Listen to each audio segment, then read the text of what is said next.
Niat dalam hal berpuasa. Niat adalah syarat sah puasa. Tidak diragukan lagi bahwa niat merupakan syarat sah puasa dan seluruh jenis ibadah lainnya.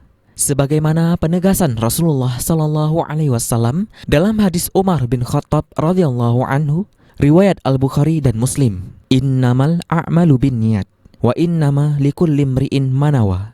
Artinya, sesungguhnya setiap amalan hanyalah bergantung kepada niatnya, dan setiap orang hanyalah mendapatkan sesuai hal yang ia niatkan. Oleh karena itu, seorang muslim hendaknya benar-benar memperhatikan masalah niat ini, yang merupakan tolak ukur penerimaan amalan yang ia kerjakan. Selain itu, tatkala akan berpuasa, seorang muslim hendaknya berniat dengan sungguh-sungguh dan bertekad untuk berpuasa secara ikhlas karena Allah Ta'ala.